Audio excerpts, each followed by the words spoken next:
riding down the Harland Highway. All right, hold tight on the Harland Highway Show. Harland Williams.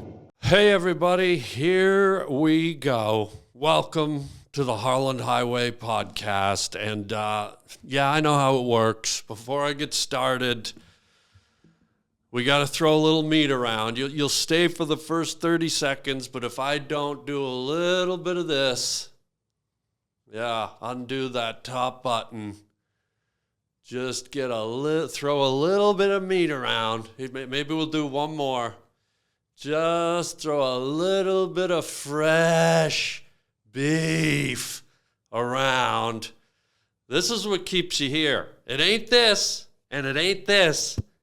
It's this, the hot, sizzling, orange chicken, Korean sizzling beef, Mongolian bean sprout, thunder junk, or whatever you call it, but it's here, and I got you locked. You're like an owl sitting in a pine tree, staring at a mouse in the last seconds of its stupid cheese-eating life.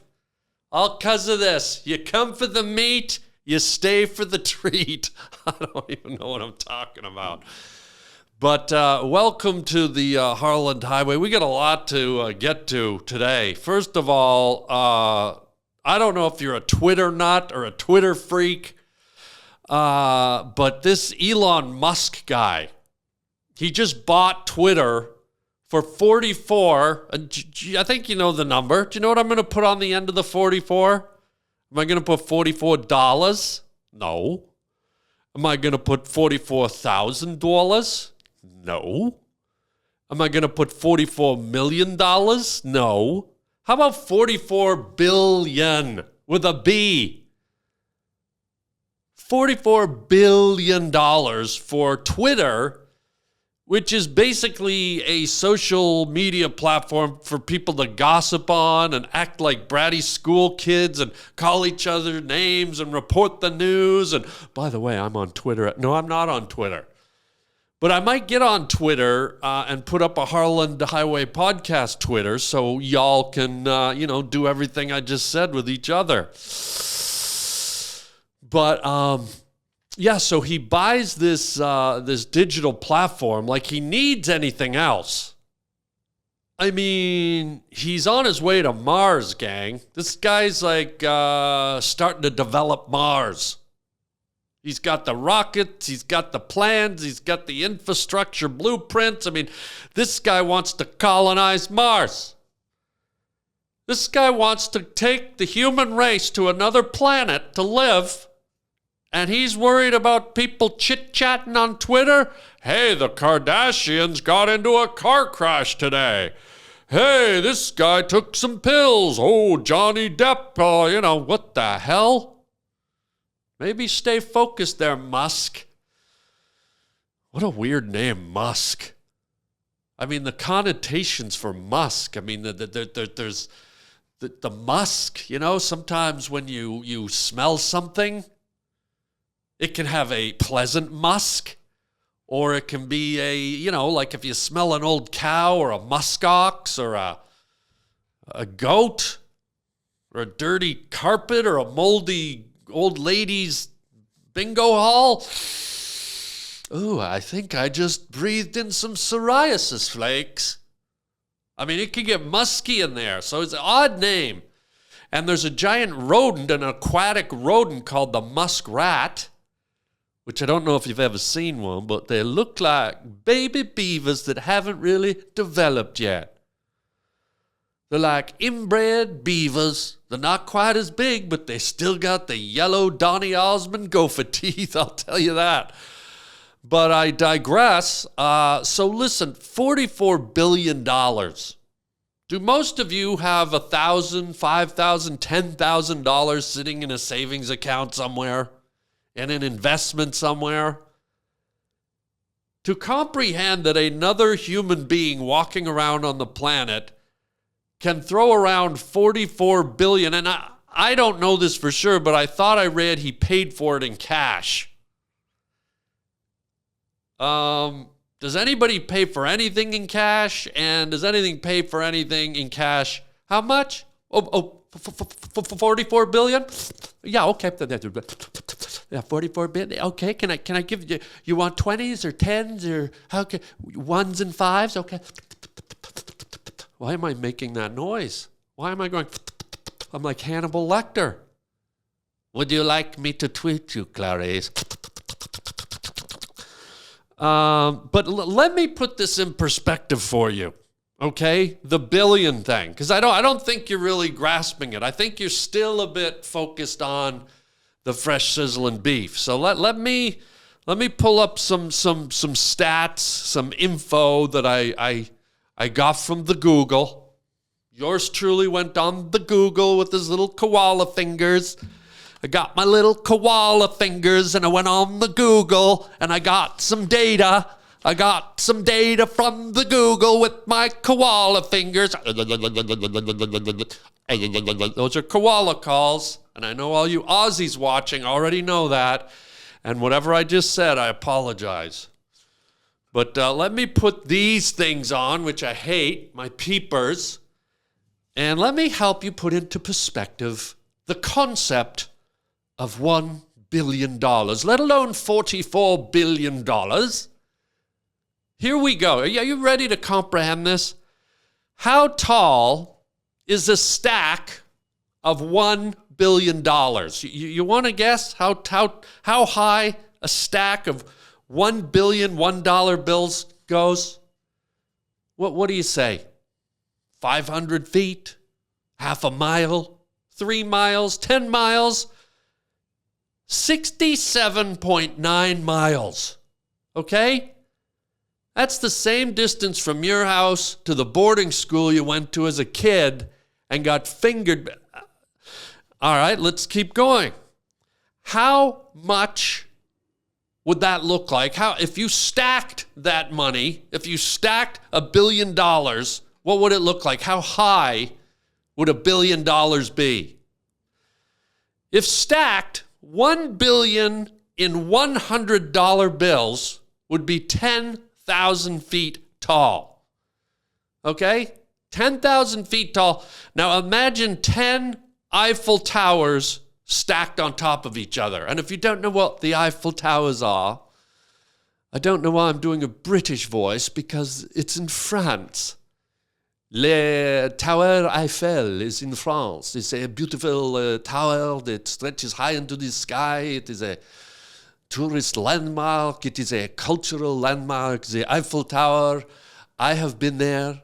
I have stood on the Eiffel Tower. In fact, I glued a pair of cowboy boots to the Eiffel Tower.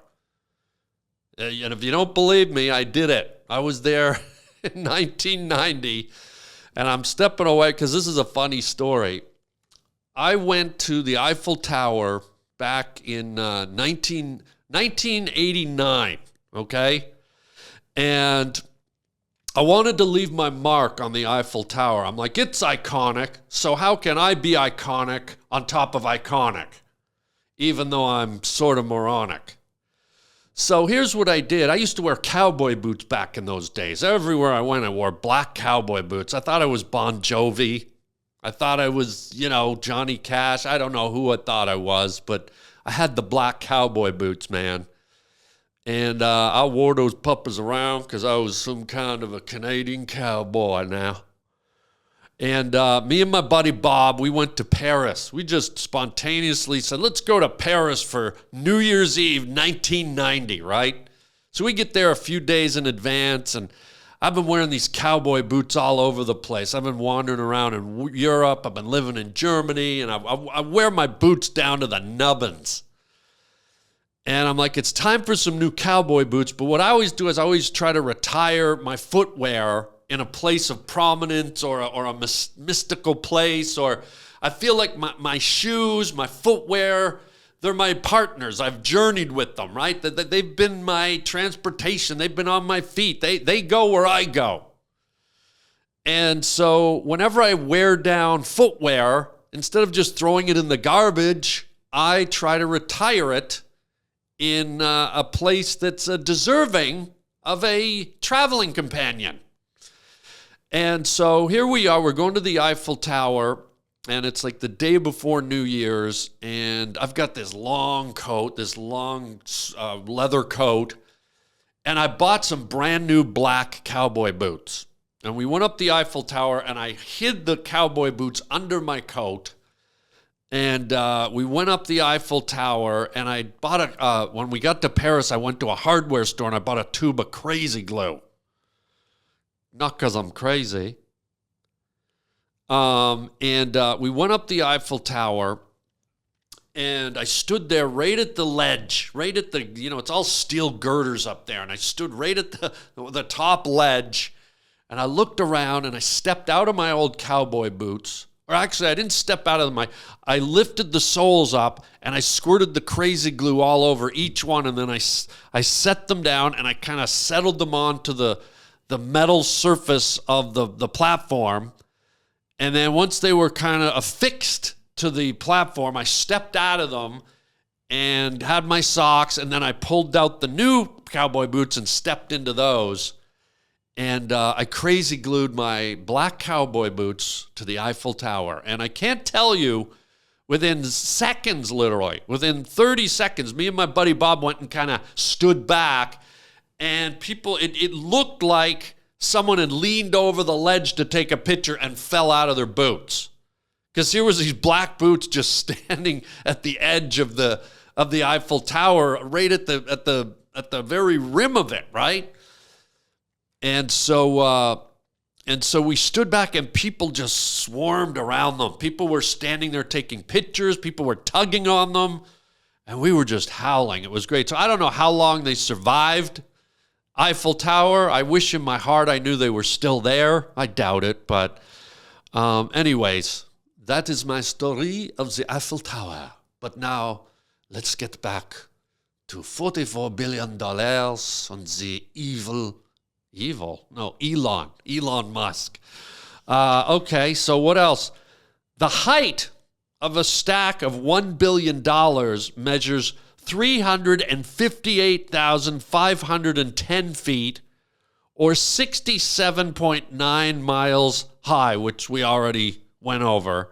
And if you're wondering what that looks like, it would reach from Earth's surface, okay, into the lower portions of the troposphere, one of the major outer layers of Earth's atmosphere. Okay, so picture a stack of money going out into the troposphere, which, by the way, is also a disco in Vegas where I lost my virginity. That's right, 6 times. Let's call it 7. I was there after closing, and the janitor was cleaning up, and something happened. And lastly, just to help you put, and by the way, we're talking $1 billion here, okay? All these figures are $1 billion, so multiply that by another 39. Or no, another 43. This guy bought it for $44 billion. So here's the final thing to blow your mind. How long would it take you to count $1 billion? Think about it. 1, 2, 3, 4, 5, 6, 7, 8, 9, 10, 11, 12, 13, 14, 15, 17, 18, 19, 20, 21, 22, 23, 24, 25, 26, right? That took me like 30 seconds to count to 25, maybe 15 seconds. It would take you to count to 1,277,777,000 hours, 46 minutes, and 40 seconds, 11,574 days, 1 hour, 46 minutes, and 40 seconds, to be exact. And that's just 1 billion, okay? So if you wanted to count 44 billion, you can say goodbye to the rest of your life. If that's your retirement plan, what'd you do for retirement? Well, I counted to 1 billion, 44. Right? You'd go to your grave counting that crap.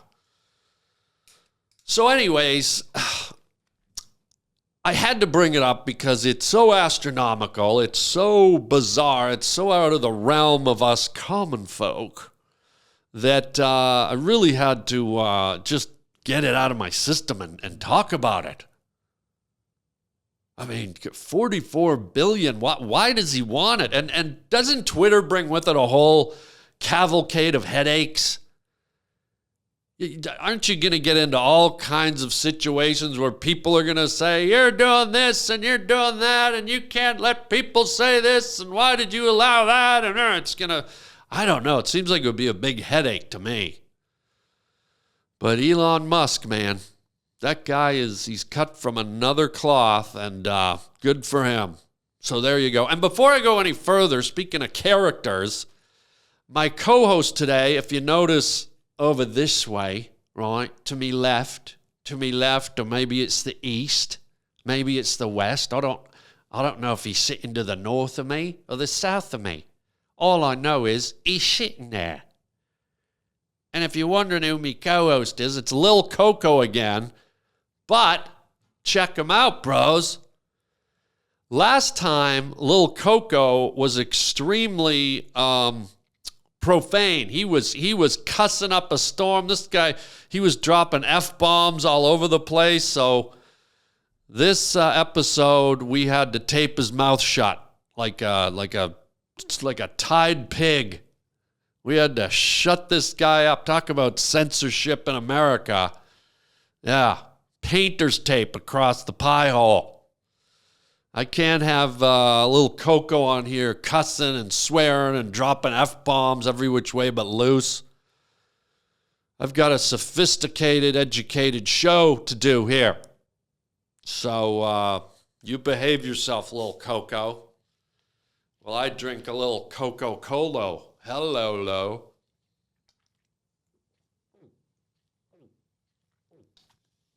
Oh, yeah. Oh, that just sizzles like Freddy Krueger's nightmares. Oh, man. Oh, I can just feel that eating. That if I had COVID, it just got eaten, man. It just got eaten alive by my buddy, my little red and white buddy. It just sizzled. Any COVID I have, I don't care if it's Delta virus. I don't care if it's Delta Burke virus. I don't care if it's Corona. I don't care if it's Corona Light. I don't care if there's a lemon on top of the Corona.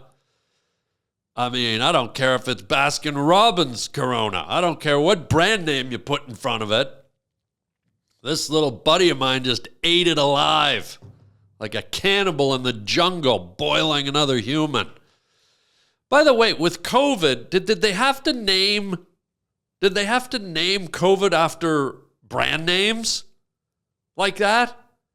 I heard that Corona beer took a huge hit when they called it the coronavirus. I heard, the Delta variant. I mean, what's next? Yeah, what do you got, John? You don't look well. Well, I got the Pepperidge Farm variant last night. Oh my God, what kind? Double fudge bundt cake. I could hardly breathe. Well, Pepperidge Farm remembers. I guess people who have Alzheimer's shouldn't be dipping into the Pepperidge Farm, right? That's not a great slogan for people with the Alzheimer's who can't really remember anything. What's for dessert? Pepperidge Farm, because Pepperidge Farm remembers. What? Remembers? Pardon me? Pepperidge Farm remembers. What'd you say? So not a good slogan. I mean, that's like, that's like Sara Lee. Because you can't remember a goddamn thing. I mean, what does memory have to do with eating a cake? But anyways, yeah, can we lose the brand names attached to the viruses? I mean, we never had like the Pepsi Cola Ebola, even though that's got a nice ring to it.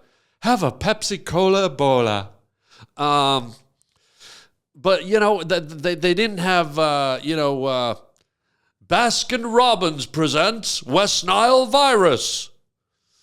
Nothing beats the heat on a hot summer day than a cone filled with mint chocolate chip Baskin Robbins West Nile. So, can we just stick to what, nobody knows Latin anymore. Why didn't they just call COVID like infectious, scummiest, maluclious, coughiest, headaceiest, and bediest for 3 weekiest. You know? I mean, it fits. It's got nothing to do with airlines. It's got nothing to do with delicious beer. So just saying. Just showing. Oh, yeah. Saying and showing. Don't think I forgot. I think some of you started to drift away. You're like, the Twitter thing was interesting, but then he gets into the Delta thing, and then, I think I'm going to dip out of this podcast, and then boom, you're right back in, losers. Yeah, gotcha. Bang. You shut up. You shut your face. You shut your painter's tape, fat, dummy face, you big-eyed, calf-eyed freak. And this is how I treat my co-hosts. Hey, this guy last week went off. I mean, I think I counted 78 F-bombs from this guy, so don't feel sympathetic for the little Coco over here. I want to talk about something else. Do you recognize these? Do you know what? Do you see these? Let me hold them up. Do you see? What are these? You know what these are? These are like little tufts of grass, okay? And I didn't get them from the Lee Harvey Oswald Memorial Museum. This isn't grassy knoll paraphernalia from the assassination of JFK. This is something they put in with your sushi. Do you ever order sushi? You ever get takeout sushi? You ever get sushi at a restaurant and for some reason they put little tufts of grass in with the sushi? These are right out of, I ordered sushi, takeout sushi, and I opened my thing and there's some salmon. Or if you're into silent letters, there's some salmon. I don't know why we need a silent letter. Why don't we just get rid of it since it's silent? Nobody uses it. Nobody says it. So why stuff it in there? How about S-A-M-O-N, salmon? Nobody enunciates the L. Yes, would you like some delicious salmon for your starter tonight, sir? No, but I'd like a big, giant Skahool book covered with lemon juice. So anyways, these things, I don't know why they're putting grass in with fish. Fish dwell underwater. Fish don't dwell in fields. They don't swim around in grass, maybe seagrass, but this does not look like seaweed. This looks like golf course grass. This looks like parkland grass. This looks like the grass in Donnie and Marie Osmond's backyard. And I don't really get it. I don't know why they're accenting the dead fish with grass. Is it significant of them being dead? Are they 10 feet under? I mean, if we're going to do the grass, why don't you just make me a little origami cow? How about that? A little origami cow. Can you do that for me? I'd like a piece of salmon, some yellowtail, and if someone could get a piece of 11 by 9 manila typing paper or a piece of photocopier paper and fold it until it looks like a cow. I'd like the cow, the paper origami cow, to be grazing in my sushi grass when I get my yellowtail tuna. And come on. I don't know why I'm beefing on it, but I'm just mystified. And speaking of cattle and grass, if I see one more menu, if I see one more thing at a grocery store where it says grass-fed beef, here we go. Oh, what grass-fed beef? What did this beef eat? Grass. Yeah, it's a fucking cow. That's what they eat, grass. You don't have to tell me it was grass-fed. Well, what about this salmon? Is this water swimming salmon I got right here? Did this salmon come out of the water? Oh, we got grass-fed beef. Well, hello, what? We got a lion at the zoo. He's a meat-fed lion. Oh, yeah. You see that dog over there? Dog food fed. Oh, yeah. You see my wife over there? Golden Corral fed. Huge. Monster. All you can eat. I've got an all-you-can-eat wife. A Golden Corral fed wife. Holy fuck. She's broken 12 toilets in the last 5 weeks. Just crushes them. Like a human stepping on a snail. She sits on a toilet, flattens it. We got old fucking Faithful in our bathroom. Just boom. Every time Chubby sits down on it, we get a fountain show. We got tourists that stand outside our bathroom window taking pictures, waiting for old Faithful. They're like, well, this will save us a lot of money having to travel all the way up to Yellowstone. Let's just watch Mrs. Williams sit down on the toilet and crush it up, and we got ourselves a geyser. So enough with the grass-fed. What is that supposed to lure me in? Oh, grass-fed. I'm allergic to grass. Do you have any peanut butter-fed beef? I'd like a fruit cocktail-fed cow, please. Yes, how about a caviar-fed Guernsey? Could you get me one of those there, Chef Gordon Ramsay? I mean, man alive. So, enough of that, and enough of this. I'm getting rid of these, and on that note, I think, don't even. We're going to go to a word from our sponsor right now. Hang in there. We're coming back with more grass-fed beef. And tell you what else feeds this beef. I'll tell you what else feeds this beef, ladies and gentlemen. This beef right here. That there is some Coca-Cola fed beef. So you better come back right after a word from our sponsor. Hi folks, Ernie Childs here. And are you tired of the bare, empty walls in your house? You're not sure what to put on them. Bored of sailboats floating across the sea? Or hanging art where your friends and neighbors think you're a child pervert? Now, there's a new product to take the guesswork out of how to fill your walls. Oh boy. Introducing Shit Stain. Look out. The revolutionary new stain that brightens up any empty wall. Oh boy. Just stick Shit Stain to any wall. It goes on in a second. Here we go. Tired of birds flying into your windows? Not anymore. Not when you cover them with a new Shit Stain. Sticks to any wall or flat surface. Order your exciting new Shit Stain today. And if you act now, we'll throw in these free Hershey squirts to accent any room, garage, or bunkie. That's a $12 value. So don't delay. Order today. The exciting new Shit Stain. Our operators are standing by. Okay, we are back. Little Coco is here, my co-host. He's been silenced. And I know some of you might think that's cruel. You might think that's child abuse. Good, it is. I taped his face shut. I taped his little truck driver mouth shut. Last week, he was dropping F-bombs every which way but loose. And just, people wrote in. They were disgusted. They were horrified by the little trucker mouth freak. And so, this is, everything has repercussions.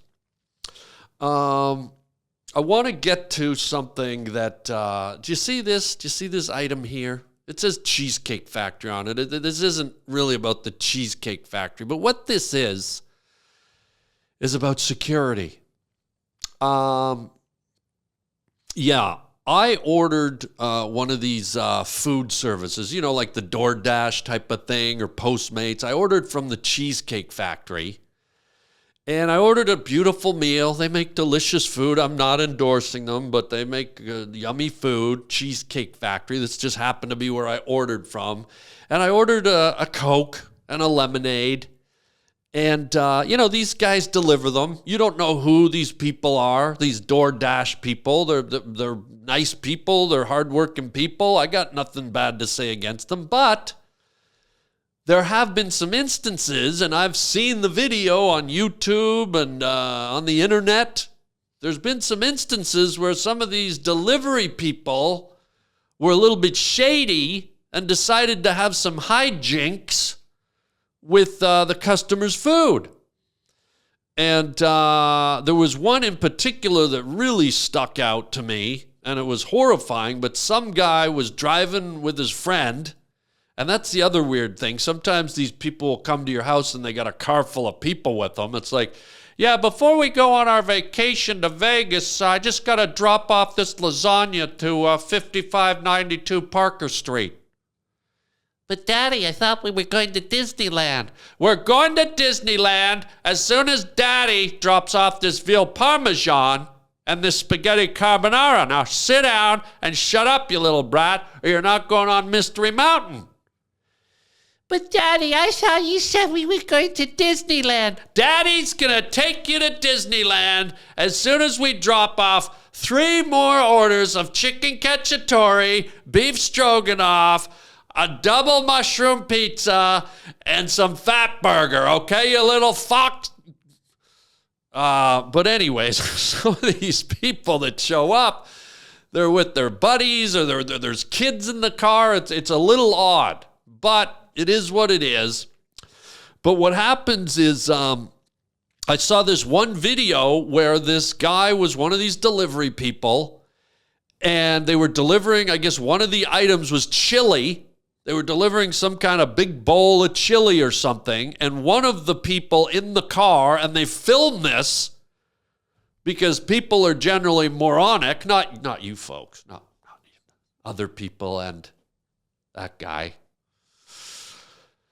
So these idiots who were delivering the food, one of the characters in the vehicle pulled out his scrotum.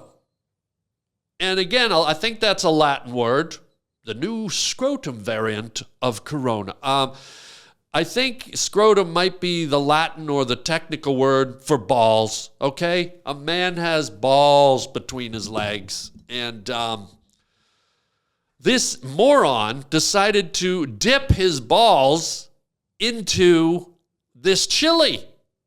He dipped them in and rolled them, and they were laughing about it, and they were filming it, and they were having a good old guffaw about, soaking their nut bag in chili. And then they delivered the stuff, and then they posted the damn video. So, first of all, morons. Second of all, who are they hurting more? The customer who ordered the chili or themselves? Because I don't know how many of you men and women have testicles or a scrotum, but that is sensitive skin. If the rest of us is cow, the scrotum is the veal, okay? That's the tender area. That's the belly of the tuna. That's the sensitive spot, okay? Trust me. Most of us dudes have either dropped some toothpaste on there or you're using the Tiger Balm somewhere and you get a little on the old ping pong balls and hello, Satan, welcome to my groin. I mean, you might as well go into the ocean and have a stingray stab you between the legs, because that's, woo! You get anything spicy on there, boy, woo! You do not want to be putting a taco with hot sauce from Taco Bell between your legs while you're driving, and some of that hot sauce seeps into the fabric of your pants because you're driving off a cliff, sunshine. You got Taco Bell Grande balls and you're driving off a cliff. You're Thelma and Louise in it because your nutbag on fire. Shut up, little nacho, or little taco, or little coco. So anyways, I can't imagine it was a pleasurable experience because chili is traditionally spicy and hot, and this idiot decided to rub his nuts around in it.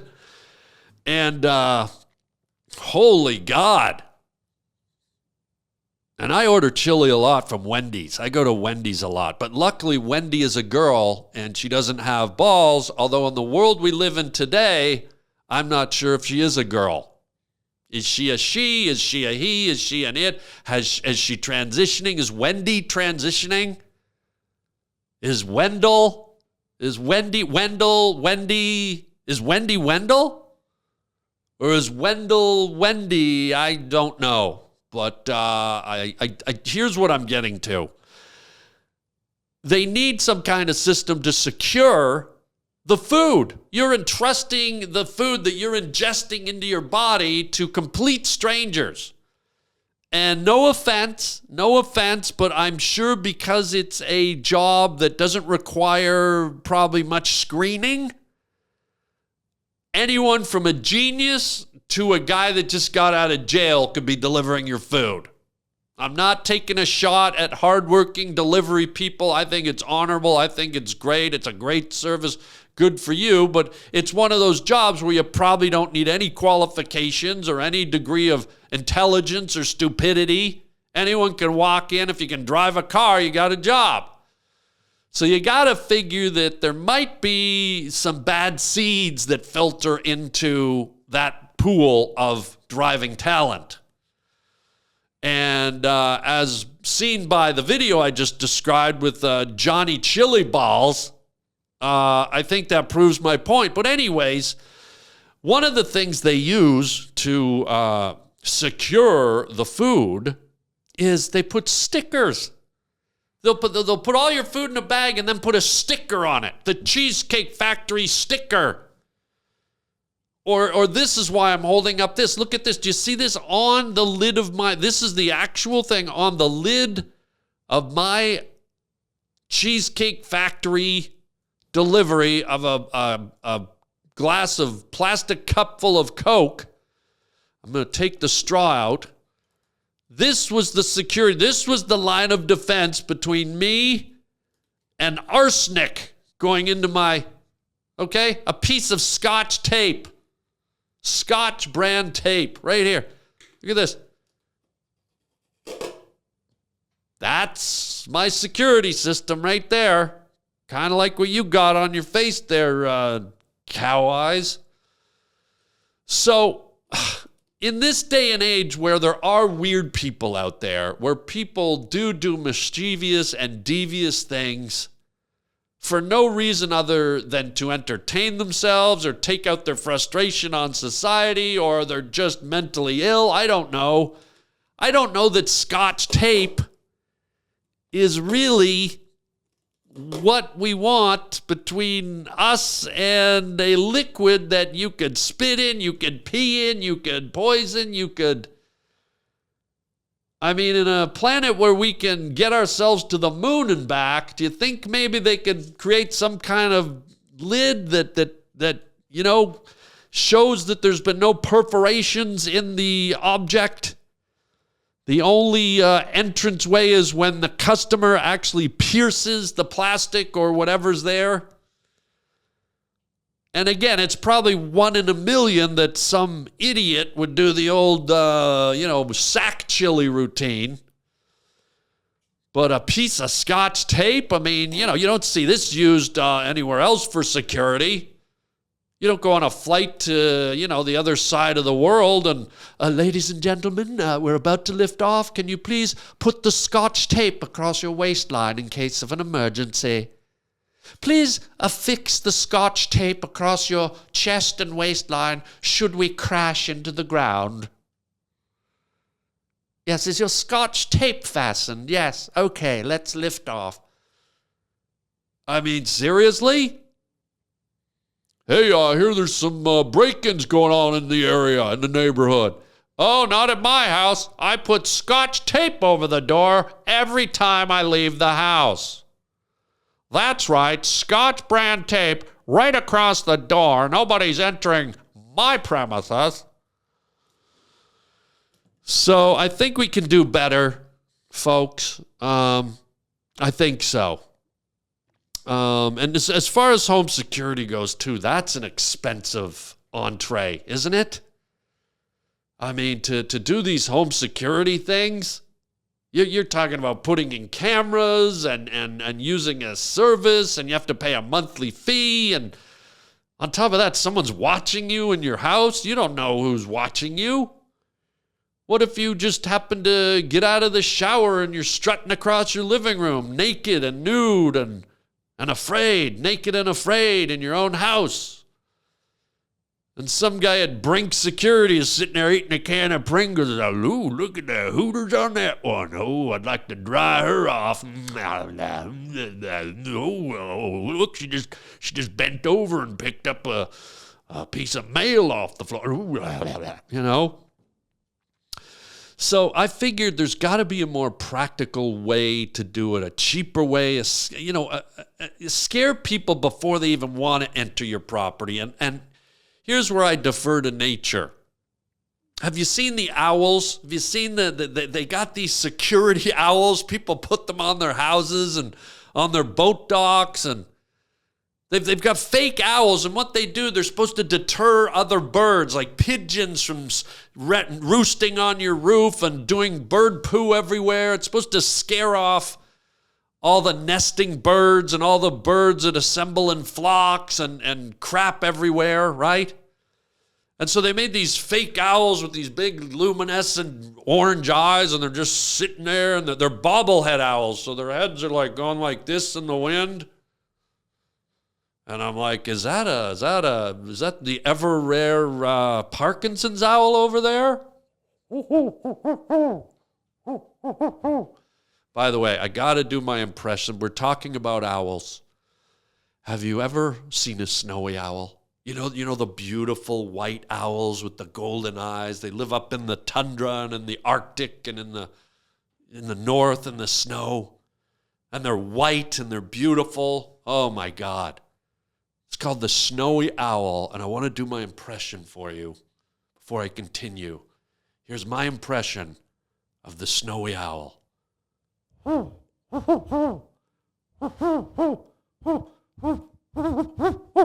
it's cold. Fucking freezing. Fuck, it's cold. Can I get a blanket over here? Who the fuck are you to not give me a blanket? Someone get me an electric blanket. So there you go. But what I was saying is, in terms of home security, instead of putting in an elaborate security system, here's what I did. Instead of getting the owl, I got a human statue made. I got a few. I got one of Jeffrey Dahmer, the cannibalistic serial killer. Remember the guy Dahmer who ate people? So I got a statue made of Dahmer, like going like this, and I think he's got a bib on. Like, I think it says, "Let's eat," or something like that. And he's down by the end of the driveway.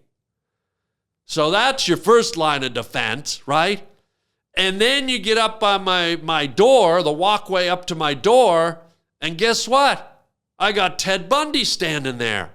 Ted Bundy's standing there like going like this. He's got the finger. I got an animatronic. He's going like this, and he's winking. He's like, and he's got like an axe in his hand. It's like the Hall of Presidents at Disneyland. He's like, it's like Pirates of the Caribbean. I got Ted Bundy. Come on in. And then as the final line of defense in front of my front door where you go in the house, I got OJ. He's all geared up in his football stuff, and he's got his stuff, but he's wearing black gloves.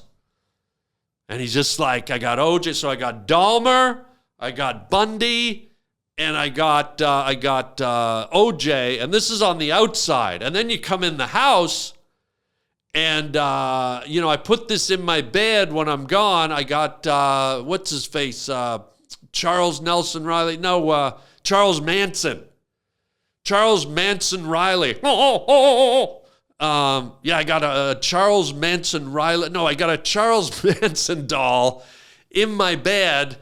And so when they go in the bedroom, he's just laying there. He's got the swastika on his forehead, and his eyes are all glazed up. Look like he's been licking like pulled pork out of Donnie and Marie's pantry, whatever that means.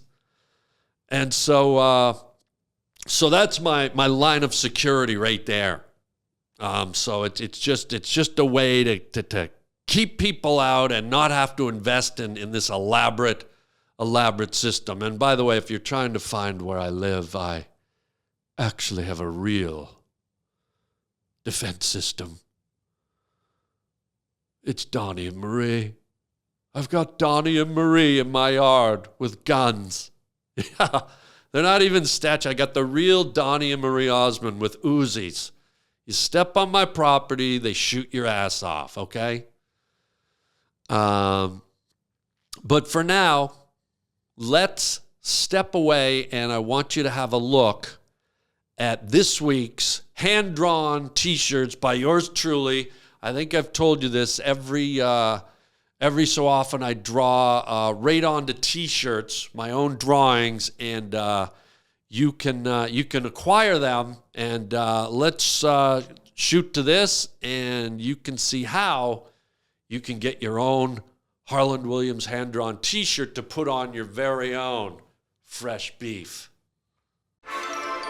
Oh yeah, here we go. Time for another hand-drawn shirt by yours truly. And if you don't know, I draw my own T-shirts. I take Sharpie markers and I draw directly on the T-shirt. And if this shirt's still available, you can own it at harbling.com. So let's go ahead and reveal this week's hand-drawn Harland T-shirt. Right, so here are today's hand-drawn T-shirts by yours truly.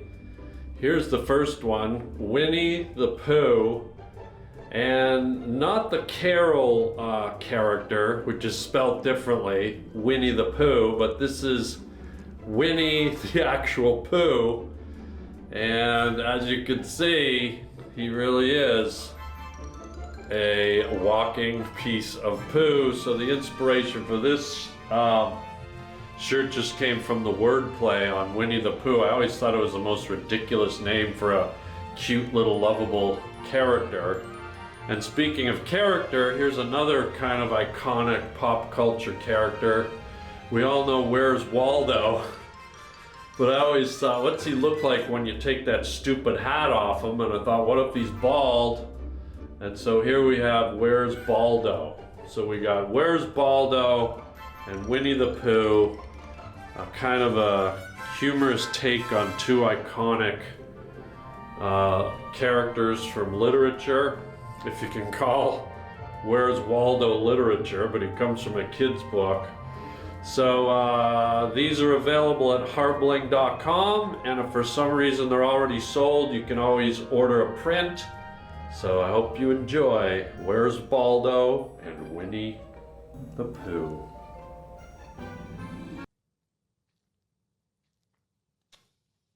Oh yeah, baby. We are back. We are back. Can I just tell you too?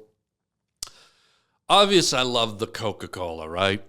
And I go to the gym, and this, you know, sometimes you get evil looks from people. You just get the look of death from people, or you either get the look of death, or you just get the look of perplexed. They're just like, wait, I don't understand. How does that, are you, how does that work with the way the world works? What are you doing? And what I do is I go to the gym sometimes and I actually take a bottle of Coke. And I do the machines and I'm playing racquetball, and in between games of racquetball, I'm sweaty, I'm hot, and I'm like, yeah, I could go get some water and quench my thirst. Or I could sip a bottle of raw brown sugar and supercharge my body and go in and do another game and kick someone's ass like I'm the Tasmanian devil on LSD. Okay? But what I'll do is I'll take my bottle, I'll just leave it in the bottle, and I'll put it up on the Nautilus machine. You know, they got the flats, and I'll put the bottle of Coke, and I'm just like doing my reps. And then in between, you know, you take a little break in between reps, and you you grab everyone there has their bottle of water, and some of them have designer bottles of water, and so some of them have huge bottles of water. There's one guy at my gym that makes his own like cayenne pepper, like it looks like someone just scooped water out of a sewage system.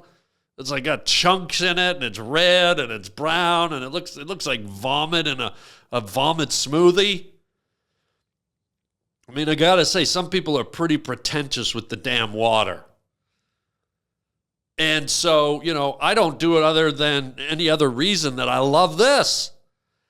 And I realized as I started doing this now and then, I'll just put the Coke on top of the Nautilus machine, and then I'll get to doing my reps. I think you see the results, ladies and gentlemen, don't you?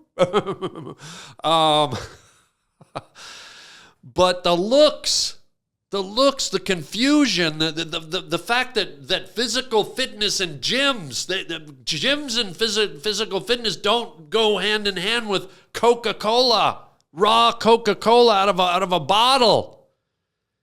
You just don't do it. That's like going scuba diving and puncturing a hole in your oxygen tank before you go down. Oh, I'll be all right. I like the bubbles, right?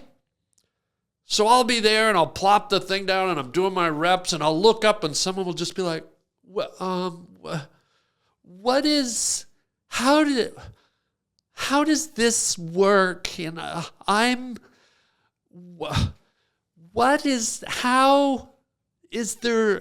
that a Coca-Cola? I mean, I'm really struggling with how this goes with this. And do you not know about water? Is there something I can do to, the looks I get, it's just hilarious.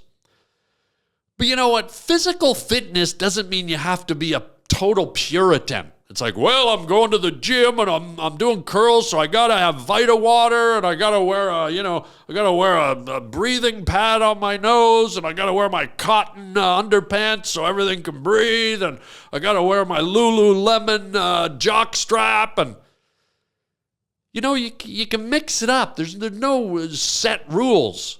If you can make your physical fitness a little more enjoyable, sneaking a Coke in there isn't the worst thing in the world.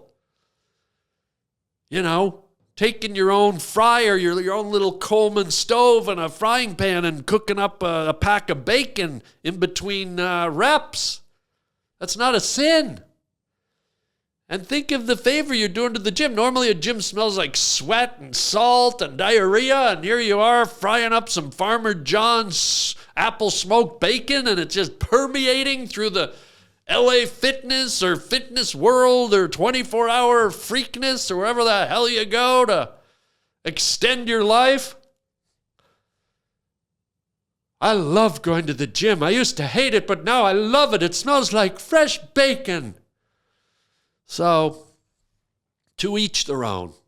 That's what I say. To each their own. And I think we'll leave today on that positive note. I think that's a really good message to leave on. Not to each their own, but to drinking Coke while you work out. Oh, sizzle my tonsil grease.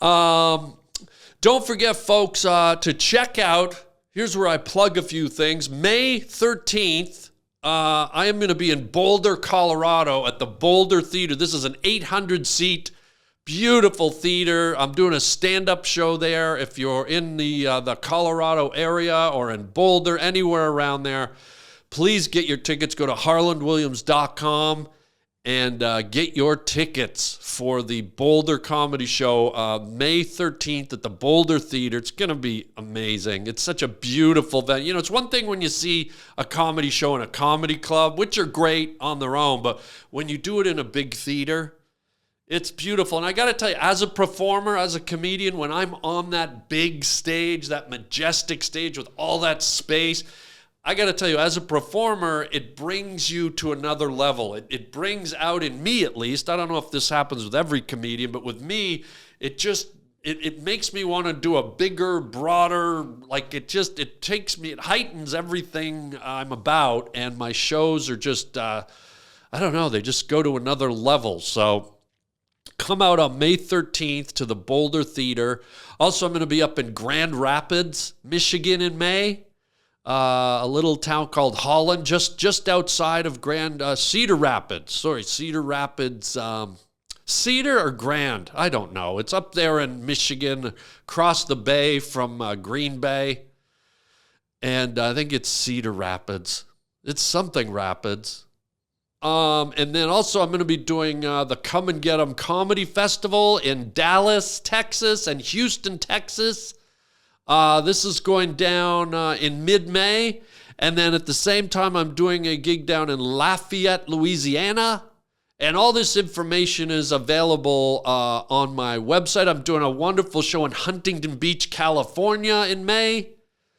I'm doing a charity event in Hollywood here in May. I mean, just get to harlandwilliams.com and go to my stand-up tour page and take a look at all the cool gigs that I have. And hopefully you can come out and enjoy and have some giggles.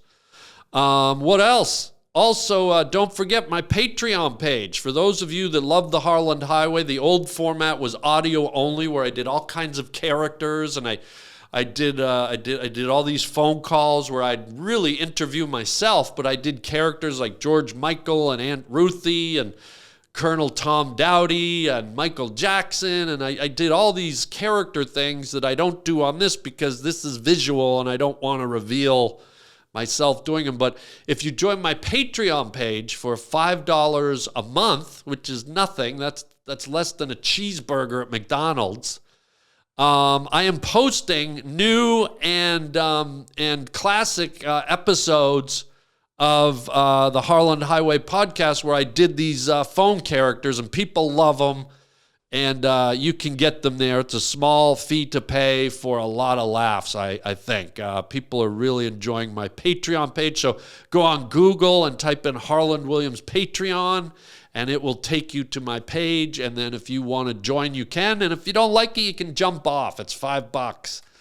But I just want to make sure we spread that laughter. Also, don't forget harbling.com if you want to pick up either an original shirt or a print of one of the shirts. If the one you see and love is already sold, you can go in and order or request a print of the very same shirt, and it will get mailed out to you. We also put those images on coffee mugs and sleeping bags and backpacks and phone cases, and it's a really cool site, harbling.com. But nothing's cooler than you folks. I want to thank you. Thank you so much for being here. I hope you tell your friends about the podcast. We got some exciting guests coming up in the future. We'll be here interviewing some really cool, funny people, some beautiful people. But please tell your friends about the podcast. Be sure to subscribe to the podcast. The more people we get on it, the more I can start to do with it. And I also want to thank my silent co-host here today, Little Coco. It was nice to not hear him swearing his head off. Well, yeah, but that's muffled. I don't know what you said. For all I know, you're speaking Swahili.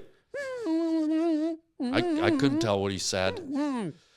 But I've said it all. I've said enough. We're done for today. Look forward to seeing you next time. Thank you for tuning into the Harland Highway podcast, y'all. And I'll give you one more peek before we go. You want one more little peek?